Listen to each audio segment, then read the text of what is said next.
সালাবা সালাবা একজন কবিরাজ। জেমাদ ইবনে সালাবা কবিরাজ, পাগলামি ভালো করতে পারে। সৌদি আরবের মাটিতে এই কথা ছড়িয়ে গেছে যে মোহাম্মদ পাগল হয়ে গেছে। জেমাদ ইবনে সালাবা এসে বলছে যে তোমাদের মাঝে একটা লোক পাগল হয়েছে, সেই লোকটা কোথায়? আমি তার পাগলামি ভালো করার জন্য প্রস্তুত, আমি তার কবিরাজি করতে পারি। জনগণ বলল, ওই দেখো, ওই যে মোহাম্মদ, তার বিবেক নষ্ট হয়েছে। আল্লাহ হচ্ছেন 360 জন, ও বলছে না আল্লাহ একজন, তবুও নাকি সপ্তম আকাশের উপরে রয়েছে। আরে ইহুদি খ্রিস্টান অন্তত 3 জন আল্লাহ মানে, এ বলছে যে 3 জনও নয়, মাত্র একজন। আমরা না হয় 360 জন মানি, তো ইহুদি খ্রিস্টানেরা 360 জন মানে না, অন্তত 3 জন মানে। এ 3 জন মানলেও তো একটা ভালো কথা হয়। এ বলছে যে 3 জনও নয়, মাত্র একজন সপ্তম আকাশের উপরে থাকে। তাই আল্লাহ তাআলা তাদের মন্তব্য নকল করে বলছেন, আজালাল আলিহাতা ইলাহান ওয়াহিদ ইন্না হাযা লা শাইউন উজাব। আরে এতগুলি মাবুদকে একজন করে দিল, এটা তো বিরাট আশ্চর্য। হায় হায়, এ কি বলে কি? এতগুলি মাবুদকে একজন করে দিল, এটা তো বিরাট আশ্চর্য। এ বলে কি? হয় একে হত্যা করতে হবে, না হয় জেলখানায় বন্দি করতে হবে, না হয় দেশ থেকে তাড়িয়ে দিতে হবে, যে কোনো একটা করতে হবে। কেন? আল্লাহ হচ্ছে মাবুদ, হচ্ছে 360 জন, আর এ বলছে যে একজন। কি করে সহ্য করা যায়? তাই তারা বলছে এ পাগল হয়েছে। অন্তত 3 জন বললে না হয় মেনে নেওয়া যেত কষ্ট করেও, একজন মানা যায় কি করে? তাই জেমাদ ইবনে সালাবা বলছে যে আপনার বিবেক নষ্ট হয়ে গেছে, আমি কি আপনার ব্যাপারে কবিরাজি করতে পারি? অনুমতি চাচ্ছে। তো আল্লাহর নবী অনুমতি দিবেন বলে দুটা কথা বলছেন। কথা বলতে হলে আগে আল্লাহর প্রশংসা করতে হয় আর নবীর উপরে দুরূদ পড়তে হয়। এই জন্য এদেশের মাটিতে কোরআন তেলাওয়াত দিয়ে অনুষ্ঠান শুরু হয়, এটাও ঠিক নয়। কোরআন তেলাওয়াত করলেও আগে আল্লাহর প্রশংসা করতে হবে, রাসূলের প্রতি দুরূদ পড়তে হবে, তারপরে আউযুবিল্লাহ বলতে হবে, বিসমিল্লাহ বলতে হবে, কোরআন তেলাওয়াত করতে হবে। এটাই সুন্নাত। শুধু কোরআন দিয়ে অনুষ্ঠান শুরু হবে না। যদি তাই হয় তাহলে আল্লাহ রাসূল এরকম কিছু করলেন না। যে কোনো আলোচনা যদি বড় শাহাদাত বলতে পারেন, হামদ ও সালাত, ভালো কথা, আল্লাহ রাসূলের মুখ দিয়ে প্রমাণ পাওয়া যায়। আর যদি বড় না বলতে পারেন, ছোট বলেন, সহিহ হাদিস দ্বারা প্রমাণ আছে, আলহামদুলিল্লাহি ওয়াহদা ওয়াসসালাতু ওয়াসসালামু আলা মান লা নাবিয়্যা বা'দা। এটা হচ্ছে আল্লাহর প্রশংসা এবং রাসূলের প্রতি দুরূদ পড়ার সবচেয়ে ছোট মাধ্যম। আল্লাহর নবী কথা বলবেন কবিরাজের সামনে, তাই তিনি শুরু করলেন, ইন্নাল হামদালিল্লাহ নাহমাদুহু ওয়া নাস্তাইনুহু ওয়া নাস্তাগফিরুহু মান ইয়াহদিহিল্লাহু ফালা মুযিল্লা লাহু ওয়া মান ইউযলিল ফালা হাদিয়া লাহু ওয়া আশহাদু আল্লা ইলাহা ইল্লাল্লাহু ওয়া আশহাদু আন্না মুহাম্মাদান আবদুহু ওয়া রাসূলুহু। আল্লাহর নবী এই পর্যন্ত পড়লেন। নিজেই নবী, নিজেই আল্লাহর প্রশংসা করছেন। এরপরে তিনি নিজের ওপরেই নিজের সাক্ষী দিচ্ছেন এবং শান্তির কথা বলছেন। আপনি দুরূদ পড়েন, নবীও দুরূদ পড়তেন। তিনি বলতেন যে আল্লাহ মুহাম্মদ এবং তার পরিবারের উপরে শান্তি অবতীর্ণ করো, যেমন ভাবে ইব্রাহিমের উপরে করেছে। তো তিনি মানুষের সামনে কথা বলবেন, তাই হামদ ও সালাত শুরু করলেন। এটা ছিল আরবি। কবিরাজও ছিল আরবি, আরবি ভাষা। কবিরাজ আরবি ভাষা বুঝতে পারত। আল্লাহর নবী কিন্তু কথা বলেননি, বলবেন তার সূচনা করছেন। আমরাও দেখি এদেশের আলেম ওলামাগণ, দেখি জুমার দিন খুতবায় উঠে কি কি যেন আরবি বলেন। অনেকক্ষণ আরবি বলার পরে দেখি আমাদের সাথে কথা বলছেন। এরকম জালসাতেও দেখি যে আলেম ওলামা দাঁড়িয়ে আরবিতে যেন কি বলেন। এরপরে আমাদের সামনে কথা শুরু করেন। আরবিতে যেটা বলেন সেটা হচ্ছে আল্লাহর প্রশংসা এবং নবীর প্রতি দুরুদ ও সালাম। আমাদের দেশে সংক্ষিপ্ত একটা মানুষের বানানো দুরুদ আছে, সেটা হচ্ছে নাহমাদুহু ওয়া নুসাল্লি আলা রাসূলিহিল কারীম।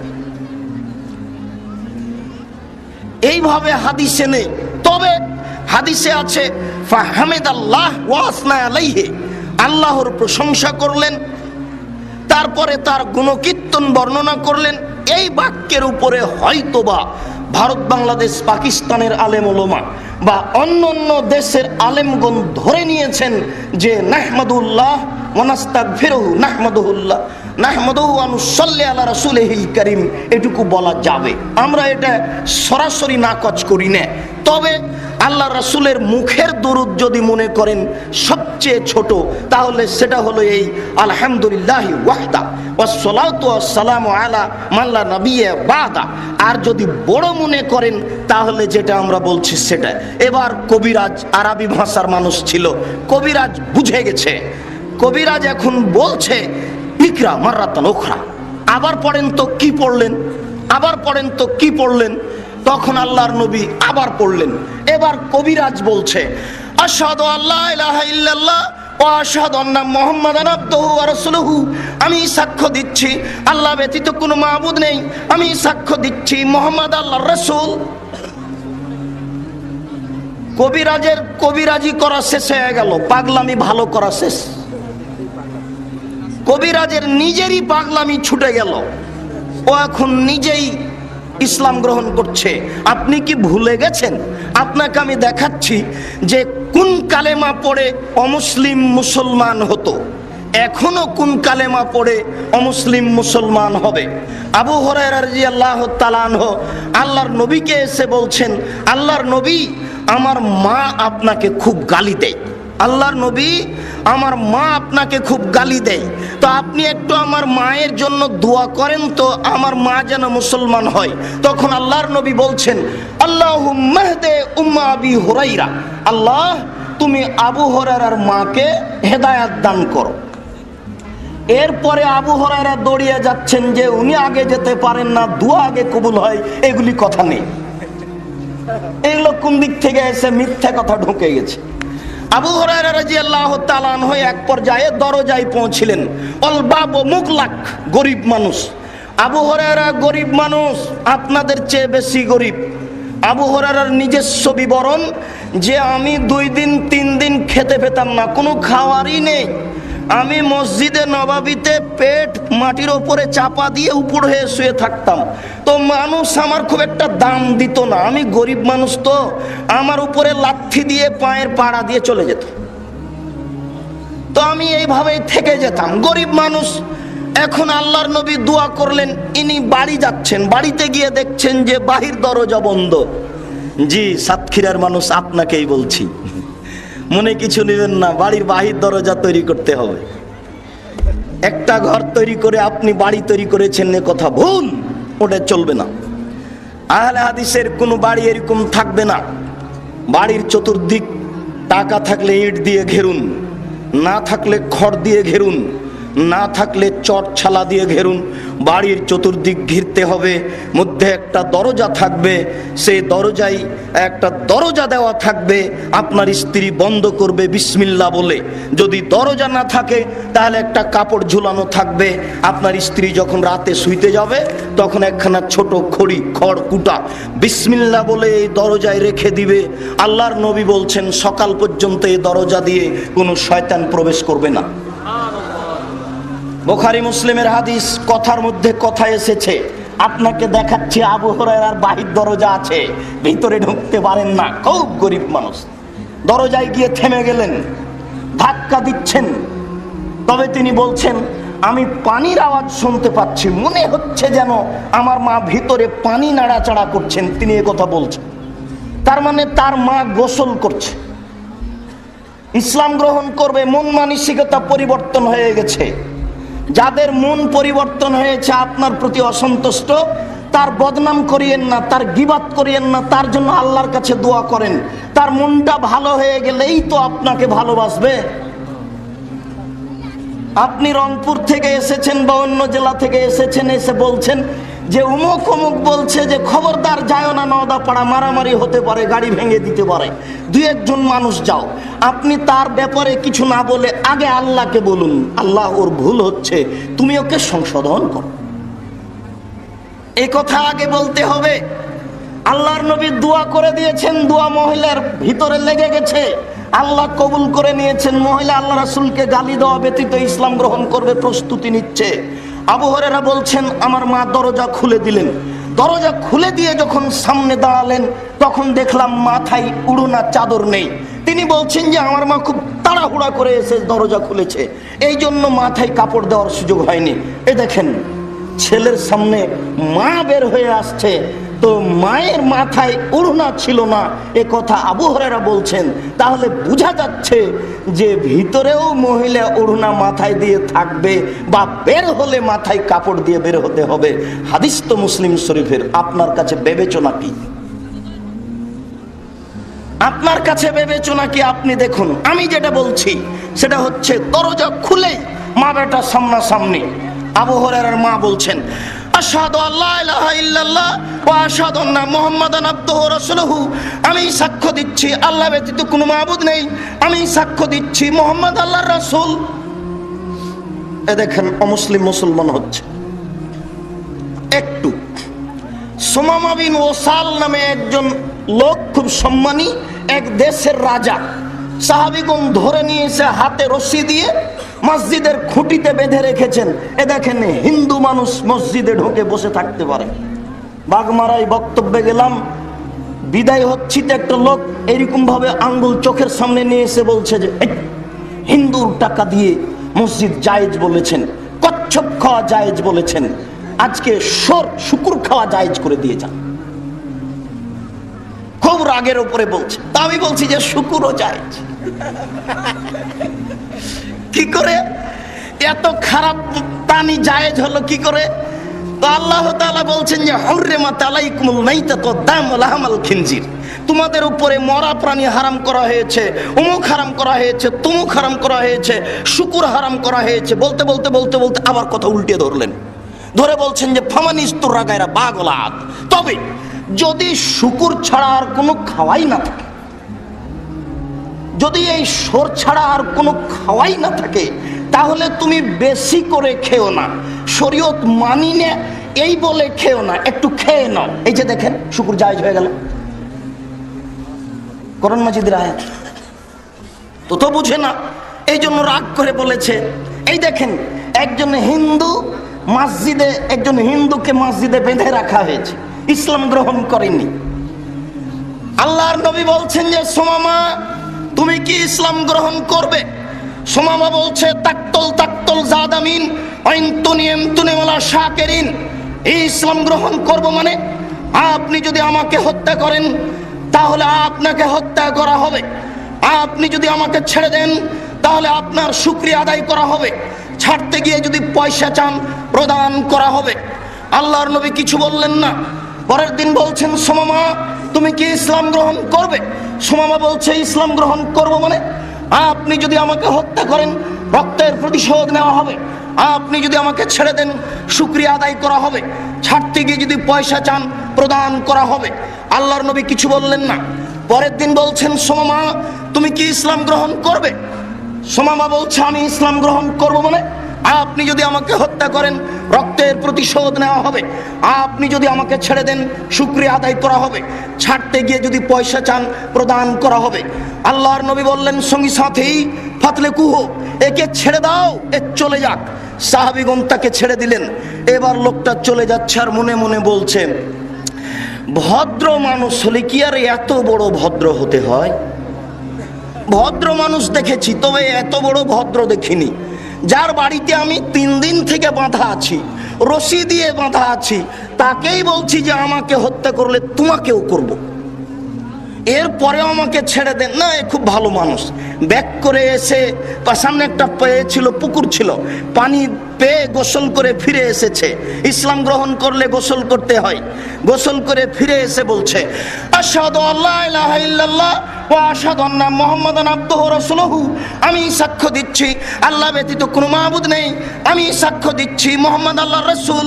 এ দেখেন অমুসলিম মুসলমান হচ্ছে। এই কথা দেখাতে গিয়ে আপনাকে বুখারী মুসলিম থেকে কয়েকটি হাদিস পেশ করে দেখালাম।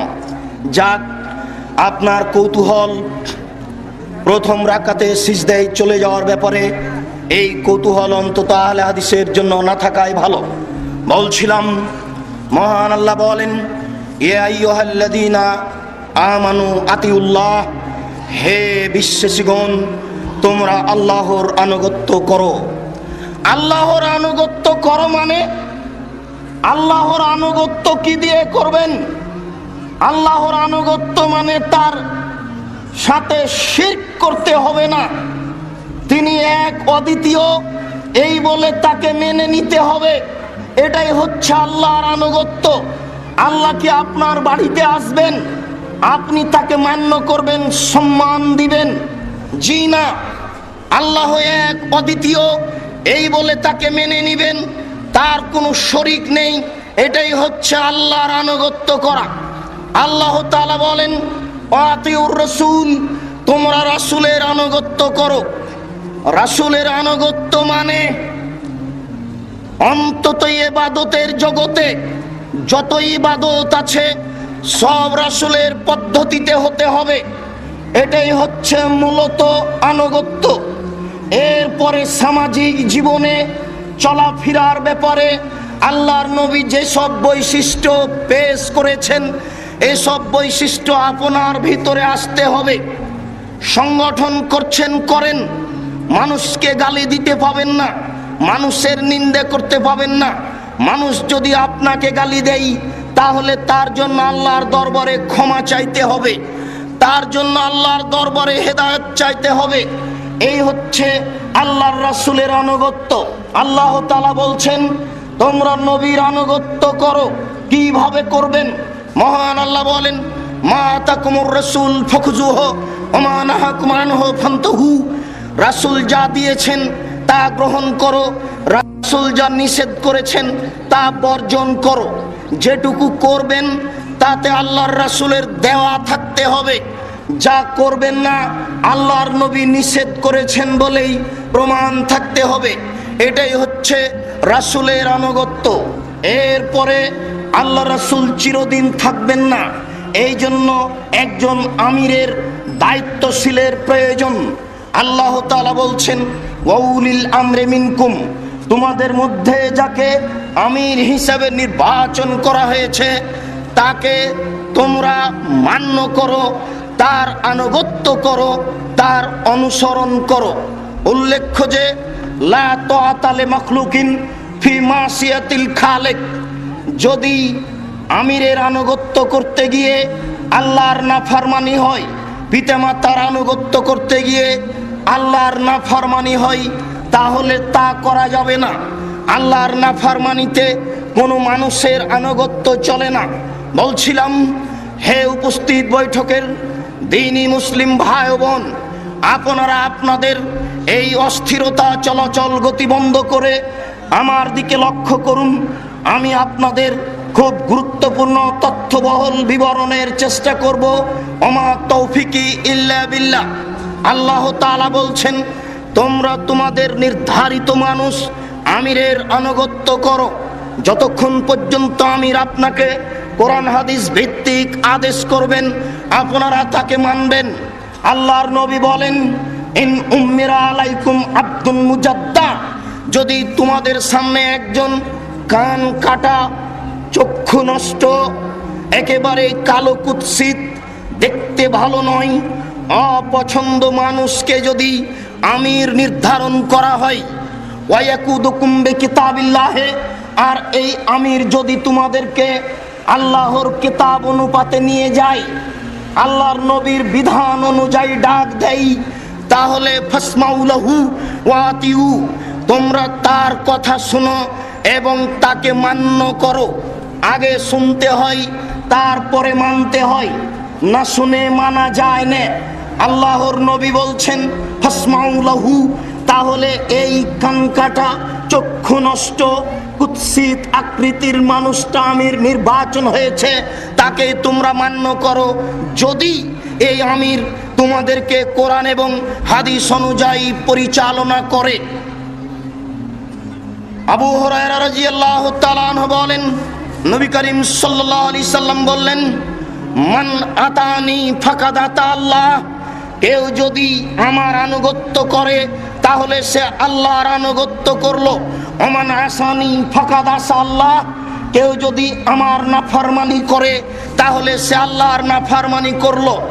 ওমাইতুল আমিরা ফাকাদ আতানি, কেউ যদি আমিরের আনুগত্য করে তাহলে সে আমারই আনুগত্য করলো। তাহলে আমির একজন ব্যাপার, কিয়ামত পর্যন্ত আমিরের একটা পদ থেকে যাচ্ছে, যার আনুগত্য করতে হবে। এ কথা আল্লাহর নবী বলছেন। তিনি বলেন, মান আতা আমিরি ফাকাদ আতানি, কেউ যদি আমার আমিরের আনুগত্য করে তাহলে সে আমার আনুগত্য করলো। অবশ্য প্রথমে আপনাকে বলেছি, আমির যদি কোরআন হাদিস অনুপাতে আপনাদের পরিচালনা করেন তাহলে মানতে হবে। আমির সাহেব যদি কোরআন হাদিসের বাইরে কোনো নির্দেশনা পেশ করেন তাহলে তা মানা যাবে না। এ কথা আল্লাহর নবী বলেছেন। এরপরে আল্লাহর নবী বলছেন, যে আমার আমিরের আনুগত্য করলো সে আমার আনুগত্য করলো। মনে রাখবেন, রাইসিয়াত সভাপতি নেতা আর ইমারতের মধ্যে পার্থক্য আছে। রাইস নেতা মানে 10 জন বসে একজনকে নির্বাচন করেছেন, 10 জন বসে একজনকে নির্বাচন করেছেন। ইচ্ছে করলেই আবার ওই রাইসিয়াত নেতাকে ভেঙে দিয়ে আবার একজন নেতা করবেন, যেটা এদেশের মাটিতে সরকারি পর্যায়ে চলছে। একে বলা হয় সভাপতি বা রাইস। আর ইমারত এমন হয় না। ইমারত একটা কোরআন হাদিসের পরিভাষা। প্রত্যেকটা হাদিস গ্রন্থে ইমারাত রাজত্ব পর্ব রয়েছে, যাকে আমরা আমির হিসেবে মেনে নিয়েছি। আমির যদি আমাকে আদেশ করেন কিছু, তাতে যদি পাপ না হয় তাহলে তা মেনে নিতে হবে। আমির যদি আমাকে আদেশ করেন কিছু, তাতে যদি পাপ না হয় সেটাই মেনে নিতে হবে। আপনি বললেন, আমির সাহেবকে এটা বলেছিলাম, আমার কথা মানেননি, তাই আমি তাকে মানতে পারছি না। আপনি তাহলে ইমারত বুঝেন না। ইমারত কাকে বলে, আমির কাকে বলে, আনুগত্য কাকে বলে, এ কথা আপনার জানা নেই। আমির যদি আপনাকে বলে কিছু, তাতে যদি পাপ না হয় তাহলে আমির সাহেব আপনার পিঠে যদি লাঠি দেন এবং আপনার যদি টাকা পয়সা ছিনিয়ে নেন, এইভাবে কিছু বলেও করে, তাহলে আপনার আপত্তি থাকবে না। আমির সাহেব যেটা বলছেন সেটাই আপনাকে করতে হবে। এরই নাম ইমারত। এই জন্যই মাননীয় মোহতারাম আমিরে জামাত চলে আসা একটা গতি ছিল সভাপতি। সেটা কি? চলে আসা একটা গতি ছিল সভাপতি হওয়া। সেটা কি? কলিকাতা থেকে গেলেন মাওলানা আব্দুল্লাহ কাফি আল কুরাইশি রাহিমাহুল্লাহর পিতা। চিটাগাং থেকে কলিকাতা গেলেন, কলিকাতা থেকে বের হয়ে বর্ধমানে আসলেন। বর্ধমানে একটি মেয়েকে বিবাহ করলেন। এই পরিবার ছিল নাকি কুরাইশি পরিবার, এই জন্য তাদেরকে কুরাইশি বলা হয়। তার মা ছিলেন কুরাইশ বংশের, তাই নামটা এসেছে আব্দুল্লাহ কাফি আল কুরাইশি। তারা ওখান থেকে এসে রংপুরে চৌধুরীদের এখানে বাড়ি করলেন। চৌধুরীদের সাথে থাকতে মিল খেলো না। একদিন পরিবার নিয়ে তিনি হেঁটে চলে যাচ্ছেন সেই খোলাহাটি দিনাজপুরের এক গ্রামের পাশ দিয়ে। ধনী মানুষটা বলছেন, হুজুর আপনি কোথায় যাচ্ছেন? হুজুর বললেন, যেদিকে 2 চোখ যাবে সেই দিকে চলে যাব, এলাকায় থাকা যাবে না। কেন থাকা যাবে না? এই পরিস্থিতি। ঠিক আছে, আপনাকে যদি আমি থাকার ব্যবস্থা করে দিই, থাকবেন কি? হ্যাঁ। বলেন কি করবেন? এখানে 50 বিঘা জমি দিলাম, এই 50 বিঘা জমিতে আপনি থাকেন, আজকেও দেখবেন মাওলানা আব্দুল্লাহ কাফি আল কোরাইশি রাহিমাহুল্লাহদের পরিবার ওখানে আছে, ওখানেই তাদের কবরস্থান, ওখানে স্কুল, ওখানে বাড়ি, এগুলো দিনাজপুরে রয়েছে। তিনি ওই কলিকাতা থেকে এসে সর্বপ্রথম আসাম নিখিল বঙ্গ সম্মেলন ডাকলেন। সেখানে বাংলাদেশের, ভারতের লোক উপস্থিত ছিল। চলন্ত একটা গতি ছিল আহলে হাদিস আন্দোলন ভারত, বাংলাদেশ, পাকিস্তানে। তিনি ওখান থেকে এদেশে পৃথকভাবে দিন প্রচার করার উদ্দেশ্যে জমিয়ত নামে একটা সংগঠন উল্লেখ করলেন আপনাদের সামনে, আর তার নেতা রাইস এই হিসাবে সভাপতি নির্বাচন করলেন, তাতে তিনি হলেন সভাপতি। আপনার অফিস হলো পাবনায়, পাবনায় থাকতে থাকতে ঢাকার লোকেরা ডাক দিল, অফিস পাবনায় চলে গেল, পাবনা থেকে ঢাকা চলে গেল। তিনি এইভাবে ভারত, বাংলাদেশ, পাকিস্তানের অনুর্বর জমিকে উর্বর করার চেষ্টা করলেন। আমার মাঝাবি ভাইয়ের যেখানে মসজিদ আছে, তিনি মনে করলেন ওদের আল্লাহ আর আমাদের আল্লাহ দুইজন। ওদের আল্লাহর আকার আকৃতি নেই, আমাদের আল্লাহর আকার আকৃতি আছে। ওদের আল্লাহ সর্বত বিরাজমান, আমার আল্লাহ সপ্তম আকাশের উপরে থাকেন। তাদের নবীর সাথে আমাদের নবীর গন্ডগোল। তাদের নবী হচ্ছেন নূরের তৈরি, আমাদের নবী হচ্ছেন মাটির তৈরি। অতএব আকীদাগত হিসেবে তফাৎ থেকে গেছে। অতএব মসজিদ পৃথক করতে হবে, মাদ্রাসা করতে হবে, জাতিকে বুঝাতে হবে, আকীদা সংশোধন করতে হবে, আদর্শের পরিবর্তন ঘটাতে হবে। আকীদা পরিবর্তন করো তো আদর্শের পরিবর্তন ঘটার উদ্দেশ্যে ভারত, বাংলাদেশ, পাকিস্তানের অনুর্বর জমিকে উর্বর করার জন্য চেষ্টা করলেন। 1960 সালে তিনি দুনিয়া থেকে বিদায় নিলেন। 1960 সালে যিনি দায়িত্বে আসলেন, তিনি খুব উচ্চ শিক্ষিত মানুষ, অক্সফোর্ড থেকে পড়ে আসা মানুষ, বিশ্ববিদ্যালয়ের ভিসি, মঞ্জুরি কমিশনার অফিসার, দায়িত্বশীল, অনেক বড় পদের অধিকারী। মানুষের দরজায় সময় মতো যাওয়ার সুযোগ হলো না। মানুষ ধীরে ধীরে ধীরে ধীরে পথচ্যুত হয়ে গেল, সঠিক পথ থেকে বেঠিক পথে চলে গেল। কোথায় মালফুজাতে ইলিয়াস চলে গেলেন সৌদি আরবে, ঘুমিয়ে আছেন। আল্লাহ বলছেন, ইলিয়াস তুমি এখানে এসেছো কেন? হজ করতে এসেছি, তুমি চলে যাও সৌদি আরব, বাংলাদেশ, ভারত, পাকিস্তানে যাও, এখানে থাকতে হবে না, ঘুমিয়ে যাবে। ঘুমে তুমি যা দেখবে সেটাই জনগণকে বলবে, এটাই ইসলাম। তাই ইলিয়াস এদেশে এসে মালফুজাতে ইলিয়াস লেখে তাবলিগি ইলিয়াস এদেশের মাটিতে চালু করলেন। এখানে এইরকম আকীদাই আমাদের আকীদার লোকেরা চলে গেল, বুঝতে পারলো না। আপনি চলে গেছেন, এতে আমি নিজেকে দুঃখিত মনে করি না। আমরা যারা দায়িত্ব পালন করছি তাদের জন্যই মূলত দুঃখ। 1960 সাল থেকে নিয়ে এ যাবৎ 1960 সাল থেকে নিয়ে এ যাবৎ 1960 সাল থেকে নিয়ে এ যাবৎ এদেশের মাটিতে আহলে হাদিস আন্দোলনের তৎপরতা একেবারে নিচে যেতে যেতে মনে হচ্ছে যাই নিভাই বাতিতে আর তেল নেই, এই নিভাই কি জ্বলে, এই নিভাই কি জ্বলে, এইভাবে থাকতে লাগলো। 1994 সালে এই সাতক্ষীরার জনৈক উচ্চ শিক্ষিত ভদ্রলোক মোহতারাম আমিরে জামাত ডক্টর আসাদুল্লাহ আল গালেব এই হাল ধরে বললেন, না এইভাবে হবে না, মানুষকে সচেতন করতে হবে, মানুষের আকীদা পরিবর্তন করতে হবে। মানুষ ভুল পথে চলে যাচ্ছে, নিজের পথ ছেড়ে অন্য পথে চলে যাচ্ছে, এই কাজ আমাদের করতে হবে। মানুষের আকীদা সংশোধন করতে হবে, আদর্শের পরিবর্তন ঘটাতে হবে। তাই তিনি যুবকদের নিয়ে যুব সংঘ করলেন, বাচ্চাদের নিয়ে সোনামণি করলেন, আপনাদের নিয়ে আহলে হাদিস আন্দোলন করলেন। জাতির কাছে সব জায়গায় যাওয়া সম্ভব নয়, তাই তিনি আত্মাহারিক পত্রিকা বই আকারে বের করলেন, যাতে করে সবার কাছে যায়, ফতোয়া যেন খুব ঠিক হয়। এই জন্য তিনি ফতোয়া বোর্ড তৈরি করলেন।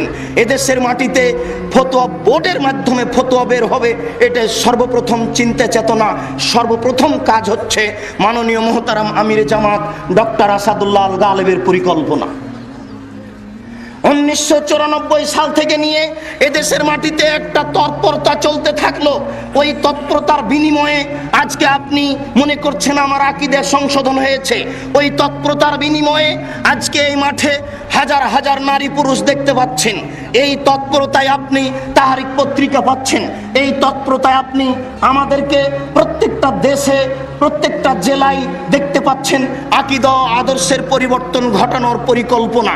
যা দুঃখিত, সময় সাপেক্ষে আপনাকে আমি বলার চেষ্টা করব। আমাদের তৎপরতার অভাবে আমরা পিছনে চলে গেছি। 1960 সাল থেকে নিয়ে 1994 সাল পর্যন্ত দু একদিন নয়, দেখেন তো কতদিন হয়।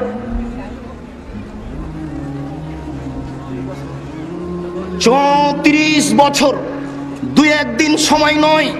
34 বছর বয়সেই মানুষের আকীদা পরিবর্তন হয়ে গেছে। হয় স্বাভাবিক, আকীদা মানুষের চিরদিনই পরিবর্তন হয়েছে, আজও হবে। হয় স্বাভাবিক, সেই কাল থেকে কাদিয়ানি চলছে, সেই কাল থেকে আপনাদের ওই শিয়া গ্রুপ চলছে। শিয়াদের আজও দাবি, শিয়াদের আজও দাবি, ইরাকের আজও দাবি, ইরানের আজও দাবি, ইরাকের আজও দাবি, ইরানের আজও দাবি। এই যে আকাশে ভুল করেছেন জিবরাইল, মাটিতে ভুল করেছেন উমর রাদিয়াল্লাহু তাআলা আনহু। আকাশে জিবরাইল কি ভুল করেছেন? আল্লাহ বললেন জিবরাইল তুমি ওহী নিয়ে আলীর কাছে যাও। তো জিবরাইল ওহী নিয়ে আলীর কাছে না গিয়ে মুহাম্মাদের কাছে আসলো। তাহলে আকাশে ভুল করেছেন জিবরাইল, এটা তাদের দাবি। তারা পেলে জিবরাইলকে ধরে পিটাবে, নাগালের বাইরে। মাটিতে ভুল করেছেন উমর রাদিয়াল্লাহু তাআলা আনহু। কি করে? আল্লাহর নবী দুনিয়া থেকে বিদায় নিলেন, লাশ কবর দেওয়া হয়নি, উপরে পড়ে আছে। খলিফা নির্বাচন হবে, তারপরে কবর হবে। উচিত ছিল উমরের আলীর হাতখান ধরে নিয়ে বলবেন আলী তুমি আজ থেকে খলিফা। এই জনগণ সবাই খলিফার হাতে হাত লাগিয়ে বায়াত করো। এটাই ছিল উমরের জন্য উচিত। উমর এই কাজ না করে আবু বকর সিদ্দিকের হাতখান ধরে নিয়ে বললেন আপনি হচ্ছেন খলিফা।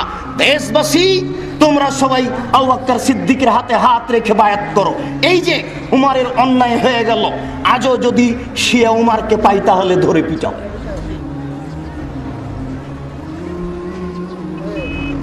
জাতির আকীদার পরিবর্তন অনেক দিন আগে থেকেই আছে। আল্লাহর নবী দুনিয়া থেকে বিদায় নিলেন, খলিফা হলেন আবু বকর সিদ্দিক। ফাতেমা রাদিয়াল্লাহু তাআলা আনহা এবং আলী স্বামী স্ত্রী দুইজন আবু বকর সিদ্দিকের কাছে আসলেন। এসে বললেন আমার শ্বশুরের জমি জায়গা অর্থ সম্পদ বুঝিয়ে দেন। ফাতেমা বললেন আমার পিতার অর্থ সম্পদ জমি জায়গা বুঝিয়ে দেন। আবু বকর সিদ্দিক বললেন জি না, হবে না। রাসূল বলেছেন নবীদেরকে উত্তরাধিকারী হয় না, অতএব এ কাজ করা যাবে না। আমি আবু বকর সিদ্দিক বলছি এ কাজ করতে পারবো না। স্বামী স্ত্রী রাগ করে উঠে গেলেন। আবু বকর সিদ্দিকের সাথে কথা বলা বন্ধ হয়ে গেল। এমন ভাবে বন্ধ হয়ে গেল, স্ত্রী ফাতেমা মারা গেলেন গভীর রাতে। আবু বকর উমরকে জানালেন না, আলী নিজে নিজেই কবর খুঁড়ে স্ত্রীকে মাটিতে পুঁতে দিলেন। আবু বকর উমরকে জানালেন না। সমাজে আজও দ্বন্দ্ব দেখা দিতে পারে, নিরাশার কিছু নেই। সমাজে আজও দ্বন্দ্ব দেখা দিতে পারে, নিরাশার কিছু নেই। আশা রেখেই আপনাকে আগে বাড়তে হবে। সেই দিন নাম উল্লেখ করছি না এই বৈঠকে, পাকিস্তানি লোকটি বললেন যে নির্বাচন পদ্ধতিতে নেমে খলিফা হতে হবে, দেশ পরিচালনা করতে হবে। সম্ভবত যাক বর্তমান প্রায় 70 বছর হচ্ছে। 70 বছর থেকে এই তৎপরতাই চলছে যে এদেশের খেলাফত দখল করতে হবে নির্বাচনের মাধ্যমে। আমরা যদি সংসদে যেতে পারি তাহলেই এদেশে কোরআন এবং হাদিস এর আইন চালু করতে পারবো। এই আকীদা ঠিক নয়। যদি তাই হতো তাহলে ফেরাউন মারা গেল, সংসদ খালি হলো। ফেরাউন ডুবে গেল, সংসদ খালি হলো। মুসা আলাইহিস সালাম ওই সংসদে বসে দেশবাসীকে বলবেন আল্লাহ একজন, তা না করে মুসা আলাইহিস সালাম নদীর অপর পাড়ে গিয়ে বালুর চরে চরে ঘুরে বেড়াচ্ছেন। ফেরাউন ডুবে গেল, সংসদ বিরান পড়ে থেকে গেল। আকীদার পরিবর্তন ছাড়া কোরআন হাদিসের হুকুম চালু করা যায় না। আদর্শের পরিবর্তন ছাড়া কোরআন হাদিসের হুকুম চালু করা যায় না। আমি একজন দায়িত্বশীল, আমাকে একজন হিন্দু ভোট দিয়েছে, আমি কি তার উপরে কোরআনের হুকুম চালু করতে পারবো? একেবারে নগ্ন মহিলা আমাকে ভোট দিয়েছে, আমি কি তাকে এখন বলতে পারি যে তুমি এই মুহূর্তেই হেজাব পরিধান করো, পর্দা করতে হবে? এদেশের যারা সুদখোর ঘুষখোর, অফিস আদালত সুদে ঘুষে পরিপূর্ণ হয়ে আছে, আমি বললাম আজকেই তোমাকে এগুলি মানতে হবে, তাহলে কি তারা মেনে নিতে সক্ষম? জি না।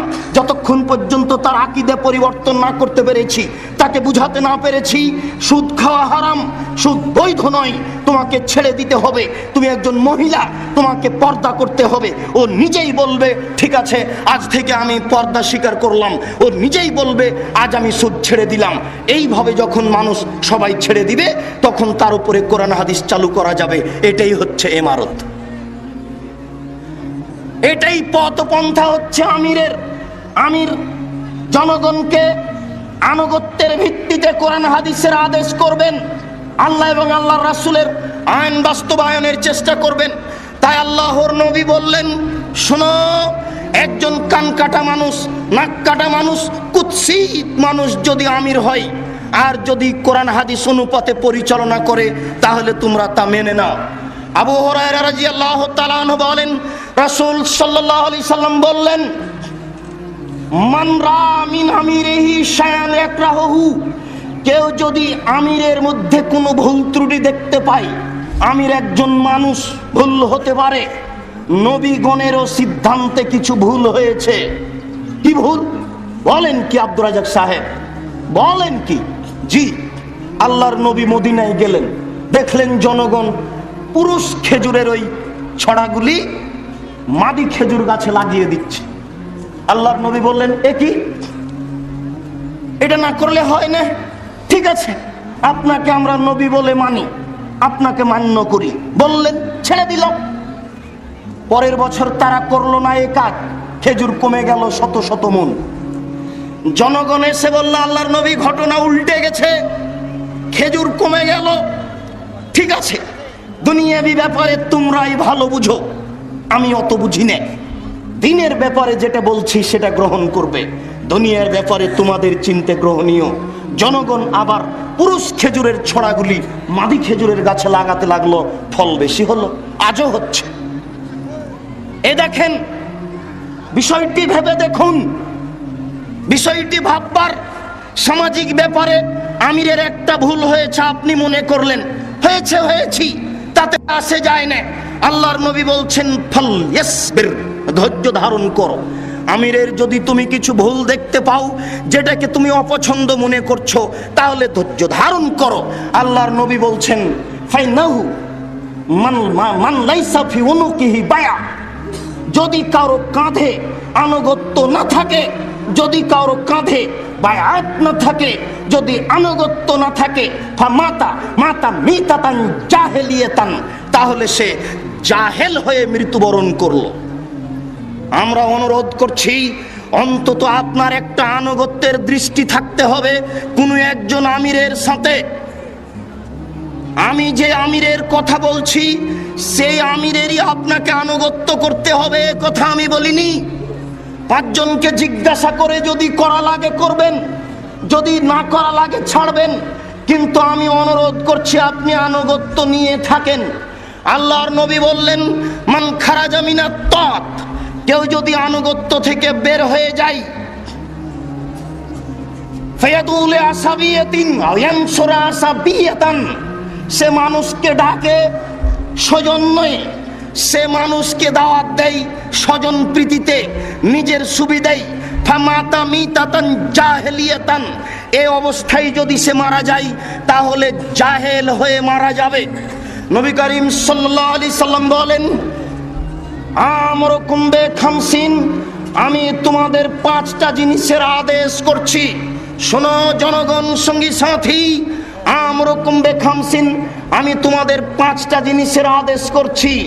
তার প্রথম হচ্ছে বিল জামাত, দলবদ্ধ থাকতে হবে, দলবদ্ধ থাকুন। কার সাথে থাকবেন পরের কথা, আল্লাহর নবী আপনাকে বললেন দলবদ্ধ থাকতে হবে। একাই থাকা যাবে না। ভারত বাংলাদেশের কওমি মাদ্রাসার শিক্ষকগণ দায়িত্বশীল কি বলছেন তা শুনতে হবে, শোনার মতো গতি থাকতে হবে। আমি মনে করি এটা একটা আহলে হাদিস আন্দোলনের বৈঠকে এসেছেন, পেশাব পায়খানা ছাড়া কেউ যেতে পাবেন না কোনো দিকে, তাহলে বুঝবো আমিরের আনুগত্য করেন। রাস্তায় হেঁটে বেড়াবেন, বৈঠক চলবে নিজ গতিতে, আপনাদের প্রয়োজন পূরণ করার চেষ্টা করবেন নিজ গতিতে, নিজ ইচ্ছায় কোনো মসজিদে গিয়ে, নিজ ইচ্ছায় বাজারে গিয়ে থাকবেন, ধরে নিব এটা পিকনিকে এসেছেন, একটা আনন্দ ফুর্তি করে চলেছেন। জি না, এই খরচে নেকি হবে না। এসেছেন বহুদূর থেকে, খরচ করছেন, উদ্দেশ্য উল্টে আছে, লাভ হবে না। অসময়ে দলনেতা কি বলছেন তা শুনতে হবে। আমরা দলনেতার অধীনস্থ হয়ে, তার আদেশ প্রাপ্ত হয়ে কথা বলতে এসেছি। আমাদের কথা আপনাকে শুনতে হবে, তিতা লাগলেও শুনতে হবে, মিঠা লাগলেও শুনতে হবে, শোনা জরুরি। আগে শুনুন, এরপরে 3 নম্বর আল্লাহর নবী বলছেন অত্যাতে আনুগত্য করতে হবে। আনুগত্য করা কথাটা পরে, শোনা কথাটা আগে। শোনাটা যদি আল্লাহর নাফরমানিতে হয় তাহলে আনুগত্য করব না, আর শোনাটা যদি আল্লাহ রাসূলের আনুগত্য হয় তাহলে কষ্ট হলেও, মাল হারিয়ে গেলেও, টাকা হারিয়ে গেলেও, মান সম্মানের আঘাত আসলেও মাথা পেতে নিব। আমি দায়িত্বশীল, আমার মানের হানি হচ্ছে। জি না, মানের হানি হয়নি, আমির সাহেব যা বলছেন সেটাই মেনে নিতে হবে। না মানলেই ইহকালেও মানের হানি হবে, পরকালেও মানের হানি হবে। এটাই চূড়ান্ত, মান রক্ষা করা যাবে না। কেননা আমি আমিরের আনুগত্য করছি না। শুনুন, শোনা আগে, এরপরে মেনে নেওয়া কাজটি তারপরে আল্লাহর নবী বলছেন অল জেহাদ, জেহাদ কাজটি 4 নম্বরে এসেছে। আমির নির্বাচন হয়েছেন, তিনি আমাদের পথের নির্দেশনা দিয়েছেন, এরপরে আনুগত্য আমরা করে নিয়েছি, মেনে নিয়েছি। তখন আমির বলবেন চলো যাই জেহাদে, তাহলে জেহাদে নামতে পারি। যদিচ জেহাদ 2 ধরনের হতে পারে। আল্লাহর নবী বলছেন জাহেদু বিল মুশরিকিনা বিআমওয়ালিহিম ওয়া আলসিনাতিহিম ওয়া আনফুসিহিম, তারা জেহাদ করুক, তোমরা জেহাদ করো তোমাদের আত্মার বিনিময়ে, এটা হলো সশস্ত্রে জেহাদ। তোমরা জেহাদ করো টাকার বিনিময়ে, টাকা দিয়ে, এটা হলো অর্থ দিয়ে জেহাদ। এবার আমি মুখ দিয়ে, বক্তব্য দিয়ে, কলম দিয়ে দিনের কথা বলবো, এটা মুখের জেহাদ, কলমের জেহাদ। আল্লাহর নবী বলেছেন 4 নম্বরের কথাটি হচ্ছে জেহাদ মেনে নিতে হবে। 5 নম্বরের কথাটি হচ্ছে আমি এখানে বাড়ি করেছি, পাড়া প্রতিবেশী আমাকে মানে না, আমাকে উপেক্ষা করে চলে, কেউ আমাকে সম্মান দেয় না, পরিস্থিতি অনুপাতে এখানে চলতে পারি না, বাড়ি স্থানান্তর করব। শুনুন, মক্কা থেকে সরে কোথাও যাওয়া যাবে না, কিন্তু পৃথিবীর যে কোনো জায়গাতে যদি কোরআন হাদিস মানতে অসুবিধা হয় তাহলে আপনি স্থান ত্যাগ করে যেখানে মানা যাবে সেখানে চলে যান। আল্লাহর নবী অনুমতি দিয়েছেন। শুনুন, এই বৈঠকের রাস্তাঘাটে যত নারী পুরুষ আছেন, আপনাদের চলাচল গতি বন্ধ করে শুনুন আজকের এই দার্সে কোরআনের শেষ হাদিস। আজকে দার্সে কোরআনের শেষ হাদিস। আপনারা আমার দিকে কান করে এক খেয়ালে সজাগ দৃষ্টিতে চেয়ে দেখুন। আনুগত্যের শেষ হাদিস বুখারী মুসলিম থেকে আমি আপনাদের অনুবাদ করে শোনাচ্ছি। আপনাদের চলাচল গতি, আপোষের কথার গতি বন্ধ করে এই দিকে খেয়াল করার জন্য অনুরোধ রেখে বলছি। হুযায়ফা রাদিয়াল্লাহু তাআলা আনহু বলেন, অন্নাস ইয়াসালুনা রাসূলুল্লাহ সাল্লাল্লাহু আলাইহি সাল্লাম আনিল খায়রে, জনগণ আল্লাহর নবীকে জিজ্ঞাসা করত কল্যাণ সম্পর্কে। হুযায়ফা একজন বিশিষ্ট সাহাবী, তিনি গোপন কথা জানতেন, গোপন রহস্য তার খুব জানা ছিল। কোনগুলি কথা লুকিয়ে রাখতে হবে, কোনগুলি প্রকাশ করতে হবে, এই বিষয়ে হুযায়ফার একটা যথাযথ পুরো জ্ঞান ছিল। তিনি বলছেন, জনগণ জিজ্ঞাসা করতো আল্লাহর নবীকে কল্যাণ সম্পর্কে, আমি জিজ্ঞাসা করতাম অকল্যাণ সম্পর্কে। মাখা ফাতিদ্রে কানি, আমার ভয় হতো কখন যে অকল্যাণ আমাকে ধরে নিবে, বিপদ আমাকে ধরে নিবে, পাপ আমাকে ধরে নিবে। এই জন্য আমি আল্লাহর নবীকে সব সময় জিজ্ঞাসা করতাম কল্যাণ সম্পর্কে। জিজ্ঞাসা করতে গিয়ে বললাম, আল্লাহর নবী, ইন্না কুন্না ফি জাহিলিয়াতিন শাররিন, আমরা ছিলাম পাপের মধ্যে, অনিষ্টের মধ্যে। ফাজান আল্লাহু তাআলা বিহাযাল খাইরে, আল্লাহ আমাদেরকে কল্যাণ দিয়েছেন, এখন আমরা খুব ভালো। আমরা কোরআন মাজিদ পেয়েছি, আল্লাহর নবী আপনার আমরা আনুগত্য পেয়েছি, আপনার আদর্শ পেয়েছি, আকীদা পরিবর্তন করেছি, আমরা খুব ভালো আছি, আল্লাহ আমাদের উপরে খুশি আছেন। হাল বাদা হাযাল খাইরি মিন শাররিন, এই কল্যাণের পরে কি কোনো খারাপ আসবে? এই কল্যাণের পরে কি কোনো অকল্যাণ আসবে? আল্লাহর নবী বললেন, না, হ্যাঁ, এই কল্যাণের পরে অকল্যাণ আসবে, এই ভালোর পরে খারাপ আসবে। সাহাবী বললেন, আল্লাহর নবী, হাল বাদা যালিকা শাররি মিন খাইরিন, তাহলে ওই খারাপের পরে কি কোনো কল্যাণ আসবে? ওই খারাপের পরে কি কোনো ভালো আসবে? আল্লাহর নবী, এখন ভালো, এরপরে খারাপ আসবে, ওই খারাপের পরে কি ভালো আসবে? ওই খারাপের পরে কি কল্যাণ আসবে? তার নাম, হ্যাঁ, ওই খারাপের পরে ভালো আসবে, তবে ফিহে দেখানুন, ভালো হবে ঘোলাটে, ভালো হবে ত্রুটিযুক্ত। সাহাবী বুঝতে পারলেন না, বুঝলাম না আল্লাহর নবী, ওমা দেখানুহু, ঘোলাটে আবার কি? দিন ইসলাম কি ঘোলাটে হয় নাকি? দিন ইসলাম কি ত্রুটিযুক্ত হয় নাকি? বুঝলাম না। দিন ইসলাম ঘোলাটে আবার কি জিনিস? ধোঁয়াযুক্ত কি জিনিস? ত্রুটিযুক্ত কি জিনিস? আল্লাহর নবী বললেন, হুযায়ফা শোনো, কওমুন ইয়াস্তান্নুনা বিগাইরি সুন্নতি ওয়া ইয়াহদুনা বিগাইরি হাদিয়াতি, জনগণ আমার সুন্নাত ছেড়ে দিয়ে অন্য সুন্নাত ধরে নিয়ে বলবে এটাই রাসূলের সুন্নাত। জনগণ আমার সুন্নাত ছেড়ে দিয়ে অন্য সুন্নাত ধরে নিয়ে বলবে এটাই রাসূলের সুন্নাত। জনগণ আমার সুন্নাত ছেড়ে দিয়ে অন্য সুন্নাত ধরে নিয়ে বলবে এটাই রাসূলের সুন্নাত। আপনাকে আমি কি দিয়ে বুঝাই যে আমরা একটি সুন্নাত রাসূলের যেটা ছিল সেটা ছেড়ে দিয়ে আরেকটা ধরে নিয়েছি? যাক, আপনার বোঝা সহজের জন্য একটা বললাম। আল্লাহর নবী বলেছেন আঙ্গুলে তাসবিহ গণনা করতে হবে, আঙ্গুল বিচারের কাঠগড়াতে কথা বলবে, তাসবিহ দানায় তাসবিহ গণনা করতে হবে, এ কথা নবী বলেননি। রাসূলের সুন্নাত হলো আঙ্গুল দিয়ে তাসবিহ গণনা করা, আমরা সেখানে ধরে নিয়েছি তাসবিহ দানা দিয়ে তাসবিহ গণনা করা। এবার আদর্শ, আদর্শ আল্লাহর নবী বলছেন আমার আদর্শ ছেড়ে দিয়ে অন্য আদর্শ ধরে নিয়ে বলবে এটাই রাসূলের আদর্শ। একটা দেখাই যেটা আপনার জন্য খুবই সহজ, সেটা কি? মোবাইল রিং হচ্ছে, আপনি অন করে দিয়ে বলছেন হ্যালো, এটা রাসূলের আদর্শ নয়। ওরা নাকি কুকুরকে ডাকে এইভাবে, ওরা নাকি। আল্লাহর নবী যেটা বলছেন সেটা হচ্ছে অন করে দিয়ে বলতে হবে আসসালামু আলাইকুম, কে ভাই, কেমন আছেন, কি বলছেন, আসসালামু আলাইকুম। এটা হলো রাসূলের আদর্শ। দেখেন তো আদর্শ উল্টে গেছে কিনা? আদর্শ উল্টে গেছে। শুনুন, আল্লাহর নবী বললেন, হুযায়ফা বলছেন, আল্লাহর নবী, এই ঘোলাটে ভালোর পরে কি খারাপ আসবে? এই ঘোলাটে ভালোর পরে কি খারাপ আসবে? এই বাক্য আপনাদের শোনা জরুরি। হাদিসের মাঝামাঝি